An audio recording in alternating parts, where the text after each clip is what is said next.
Hello friends, welcome to the video. Hope you're doing well.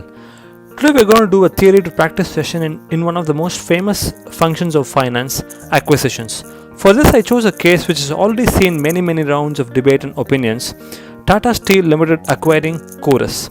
Through this video, I target to get the hands dirty, meaning take a practical case and sort of declutter a balance sheet and see the things the way they are. I've spaced this into 5 parts. We'll start with the overview of the transaction for part 1 and then move on to the balance sheet analysis, both the liability and asset side, which will form part 2 and 3.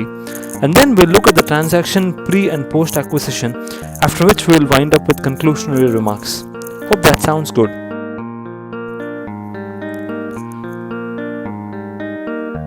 Let's move on to part 1. This page gives a bird's eye view on the two companies as the way they were around at the time of acquisition, which happened back in 2007. First things first, both companies were basically steel manufacturing firms. Tata's focus was specifically in Asia and Africa, while Corus was focusing in Europe. From a manufacturing capability point of view, Corus was a much more massive company, manufacturing around 18 million tons of steel per annum compared to Tata's 4 million tons per annum. In revenue terms also, Corus was massive. The company was generating 5 times the revenue of its acquirer. I remember looking at this during my first year of undergrad student life in 2007 and wondering how this acquisition is even happening. I of course didn't realize the nitty-gritties back then. The logic behind the acquisition though is the poor margin at which Corus was operating. While it had all the capacity to manufacture tons of steel, it didn't convert all of it into profits. Corus was operating at 4 to 5% margin, largely due to very high cost of manufacturing. Between the two companies, Corus's cost of manufacturing steel was almost 100% higher than Tata's, and that is something Tata's wanted to tap on, which was manufacturing steel at 35 to 40% margin. This shortfall in Corus is something Tata's envisaged and must have been very confident to turn things around post takeover, and hence Tata saw immense value in the company. If Tata's could come in and provide access to cheap raw material and access to cheap methods of steel manufacturing, Corus acquisition will immediately look like a genius transaction. The other motive was also the fact that Tata's had the opportunity to enter European markets in a big way. The combined entity would generate a 22 to 23 million ton per annum, making it the 5th largest steel manufacturer in the world, and this will put Tata's in world map of steel production, where they truly belong. The acquisition cost of Tata Steel was roughly 47,700 crores. I arrived at this number after a detailed review of the 2008 balance sheet of Tata Steel Limited. As on the historical conversion rate, this transforms to 6 billion pounds or 12 billion US dollars. The figure itself is quoted in different places, different parts of the media in different forms. Some places it's quoted as 6.5 billion pounds, some places 13 billion US dollars, etc. My view on the difference is due to the different exchange rate considered at various instances of financing which closed the deal. Another astonishing aspect of the acquisition is that Tata's paid the cost of acquisition in full through cash. Typically in an acquisition, if the acquirer is so sure of the future synergies and gains, acquirer tends to pay off the acquisition in cash. It was sort of a bold step to acquire the entire of Corus through cash, which transfers all the risk associated with the acquisition onto Tata Steel itself. Mind you, this is 2007 and $12 billion is a huge sum. Acquisition was funded in 3 parts. Part 1 was fundraising done at core equity through issuance of ordinary and preference shares. Part 2 is debt raised at Tata Steel at a standalone level, at a Tata Steel Limited level. Part 3 is the non-recourse debt raised at Corus level. Let's go into part 1 first. Company raised 4,300 crores through issuance of ordinary shares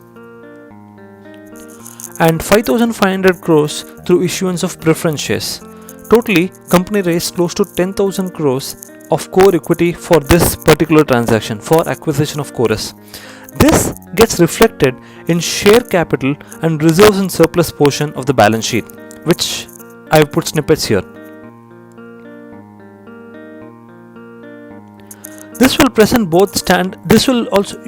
also be present in both the standalone and consolidated form of the balance sheet. Notice that the shares subscribed has increased by only 150 crores over here. The shares subscribed has increased by only 150 crores. This only reflects the face value, and any amount raised beyond the face value will be treated as share premium account in the reserves and surplus. So that basically sits here, right? This is the premium which is raised on the ordinary shares. Money raised through preference shares is reflected in the core equity itself right here. This number, which was 0 here, has increased to 5,500 crores because that much money has been raised. So that is part 1 of the financing. Part 2 is the debt which is raised at Tata Steel Limited level. Company raised close to 8,000 crores through debt at the holdco level, of which 3,600 was done by local Indian banks, SBI and IDBI together, and then 4,300 crore was raised as convertible alternative reference security. This is over here. So this is a form of a dollar bond raised in US dollars. Basically it was $875 million raised in the form in dollars. So this, again, if you could find this in both the standalone and consolidated financials of Tata Steel Limited, right? So this particular snippet is from the standalone financials of Tata Steel Limited, and this will get reflected in standalone also because this debt is raised at Tata Steel Limited level. Part 3 is the final leg of fundraising, which was conducted through a non-recourse debt of 30,000 crores, which was raised at the Corus's books.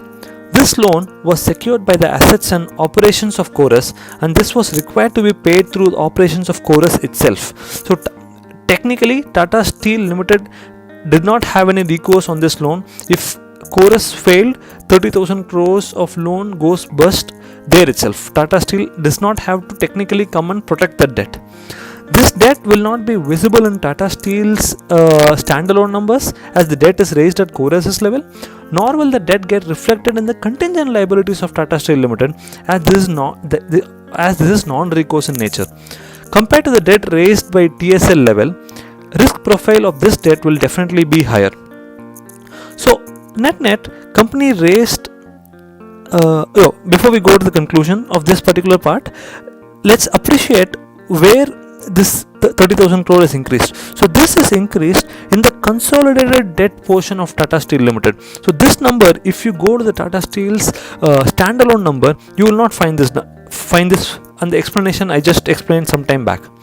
So net totally 47,700 crores was raised, 17,700 crores at Tata Steel level in the form of debt and equity, and 30,000 crore was pure debt which was raised at Corus's level. So that's how the number comes at 47,700. I hope you are able to appreciate this. Moving on to the asset side. Financing was all about liability portion of the balance sheet. In asset side, all the assets of Corus will obviously get recorded, which will be pretty straightforward and driven by standard accounting methodologies. What is slightly tricky is the plug utilized to balance the statement, which is Goodwill. The plug is called Goodwill. The portion of money TSL paid more than the fair value of Corus will get recorded as this entry. Notice that the Goodwill consolidation has zoomed up by 18,000 crore in the acquisition year's balance sheet. This is precisely the Goodwill which Tata Steel's consolidated financials has recorded for this acquisition.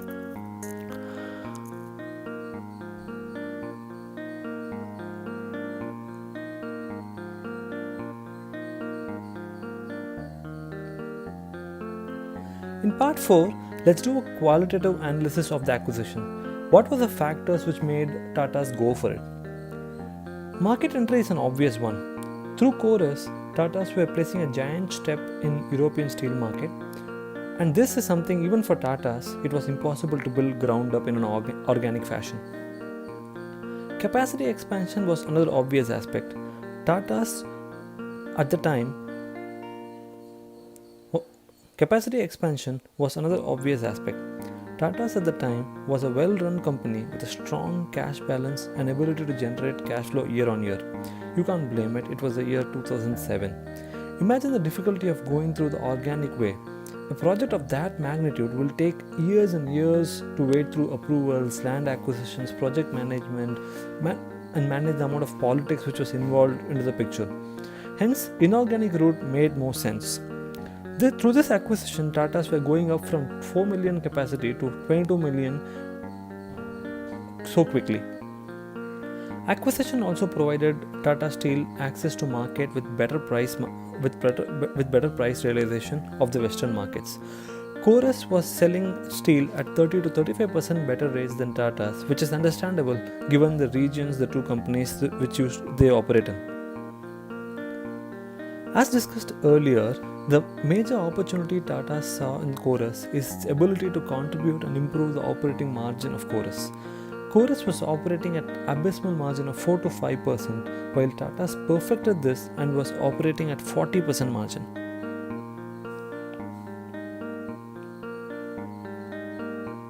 This is one of the major reasons why Tata's believe this acquisition will provide the value to the shareholders. As you can see, the margins of Tata's were so much more superior to Corus, and the cost incurred per ton by Tata's compared to Corus was like 50% of what Corus used to incur. I also put a small snippet of the P&L, how it during the year the acquisition happened and how the P&L looked.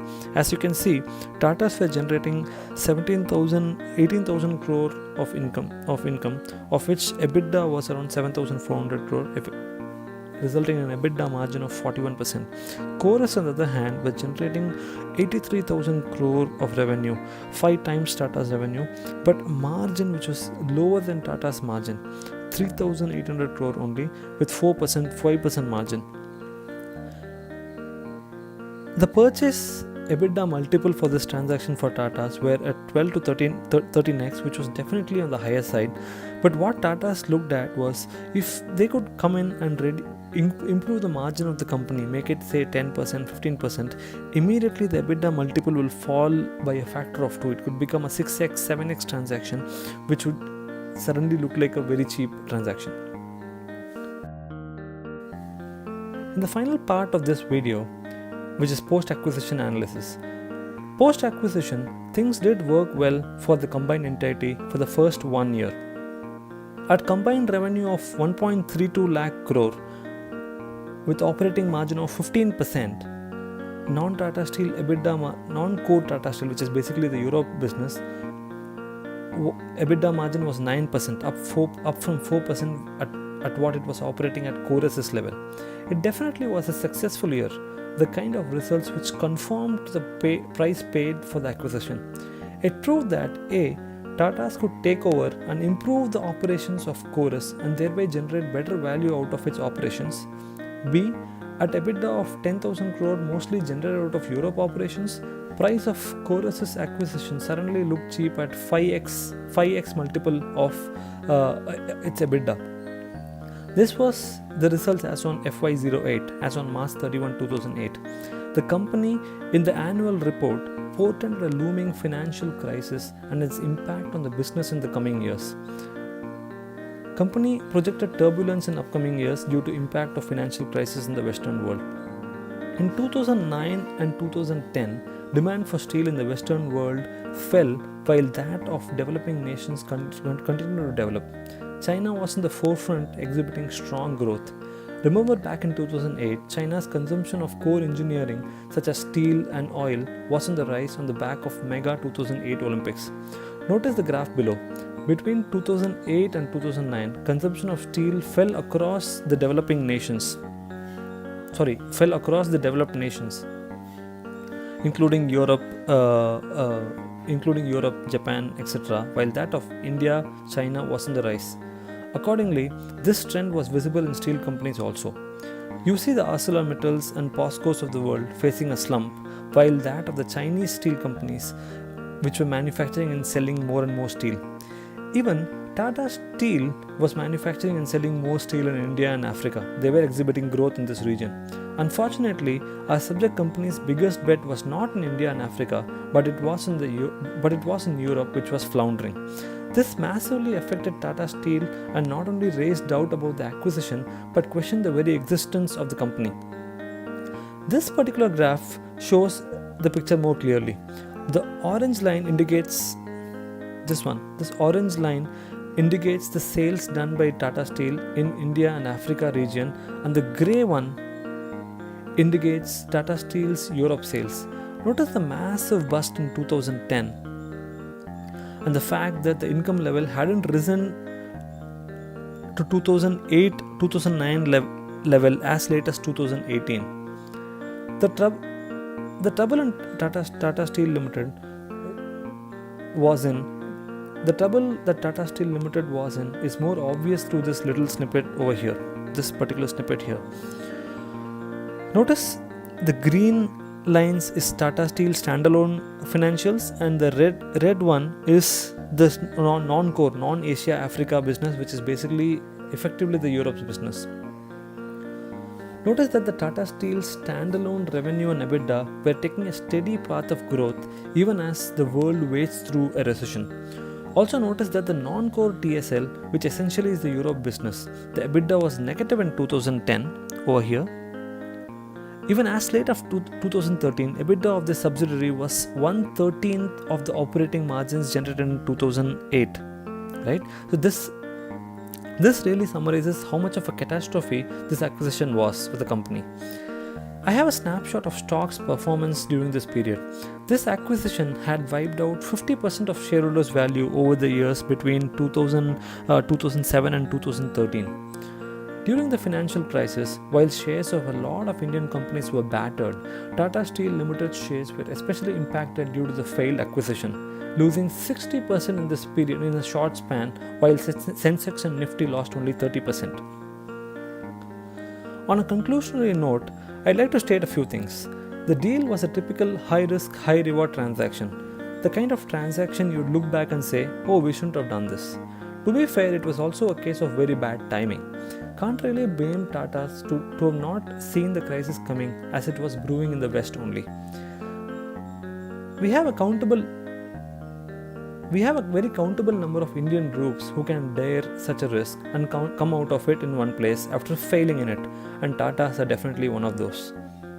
Thank you for watching the video. I hope you enjoyed it.